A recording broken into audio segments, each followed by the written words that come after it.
బియ్యపు సత్తు రెడీ అయిపోయిందండి. మీరు కూడా ట్రై చేయండి, చాలా టేస్టీగా ఉంటుంది. అందరికీ నమస్కారం.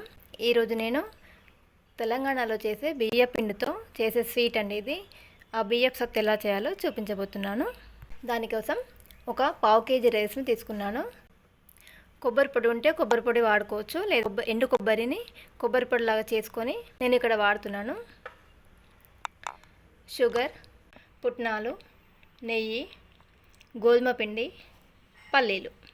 ఇప్పుడు ఈ స్వీట్ ఎలా తయారు చేయాలో చూద్దాం. ముందుగా ఒక పావు కేజీ రైస్ను ఇలా వేయించుకోవాలి. రైస్ను ముందుగా శుభ్రంగా కడిగి ఆరబెట్టుకొని ఆ తర్వాత ఇలా వేయించుకోవాలి. రైస్ వేగిపోయాయండి. రైస్ వేగిన తర్వాత ఇలా కాస్త కలర్ చేంజ్ అవుతుంది. మనము స్టవ్ ఆఫ్ చేసుకొని రైస్ని చల్లారబెట్టుకోవాలి. ఇలా రైస్ వేగిన తర్వాత ఒక ప్లేట్లోకి తీసుకొని చల్లారబెట్టుకోవాలి. పావు కేజీ రైస్కి ఒక చిన్న టీ గ్లాస్ వరకు పల్లీలను తీసుకోవాలి. పల్లీలను కూడా వేయించుకోవాలి. పల్లీలు వేగిపోయాయి. పల్లీలను కూడా వేరే ప్లేట్లోకి తీసుకొని చల్లార్చుకోవాలి. ఒక చిన్న టీ గ్లాసు పుట్నాలను కూడా వేయించుకోవాలి. పుట్నాలు తొందరగానే వేగిపోతాయండి. పుట్నాలు కూడా వేగిపోయాయండి. వీటిని కూడా వేరే ప్లేట్లోకి తీసుకొని చల్లార్చుకుందాం.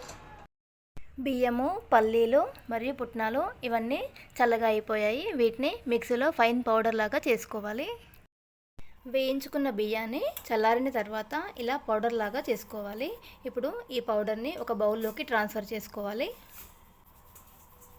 మనము పుట్నాలను వేయించి చల్లారబెట్టుకున్నాం కదా, ఆ పుట్నాలను కూడా ఇలా పౌడర్ లాగా చేసుకొని ఇందులో వేయాలి.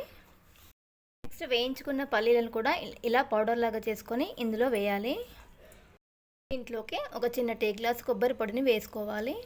ఇప్పుడు ఒక హాఫ్ టీ స్పూన్ కడాయిలో నెయ్యి వేసుకొని 2 టీ స్పూన్ల వరకు గోధుమ పిండిని వేయించుకోవాలి. ఇప్పుడు వేయించుకున్న గోధుమ పిండిని కూడా ఇందులో వేసుకోవాలి. ఇవన్నీ ఒకసారి కలపాలి. అన్నిటిని ఇలా బాగా కలుపుకోవాలి. ఇప్పుడు ఇలా అన్నీ కలిసిపోయిన తర్వాత ఒకసారి కొలత చూసుకోవాలి. మనము తినేదాన్ని బట్టి షుగర్ని యాడ్ చేసుకోవాలి. నేను మీకు ఈ కప్పుతో కొలత చూపిస్తున్నాను.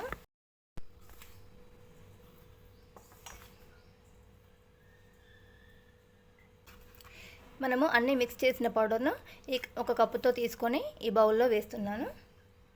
అలాగే అదే కప్పుతో షుగర్ పౌడర్ని కూడా సేమ్ కొలత తీసుకోవాలి. ఇలాచీని కొద్దిగా ఇలా క్రష్ చేసి వేసుకోవాలి. ఇప్పుడు వీటన్నిటిని మిక్స్ చేసుకోవాలి. ఇందులో ఒక 2 స్పూన్ల వరకు నెయ్యిని వేసుకోవాలి. వేసుకొని ఇదంతా బాగా మిక్స్ చేసుకోవాలి. మిగిలిన పిండి ఉంటుంది కదా, దీన్ని స్టోర్ చేసుకొని ఎప్పుడు కావాలంటే అప్పుడు షుగర్ పౌడర్ని యాడ్ చేసుకుని తినొచ్చు. మన టేస్టీ బియ్యపు సత్తు రెడీ అయిపోయిందండి. మీరు కూడా ట్రై చేయండి, చాలా టేస్టీగా ఉంటుంది.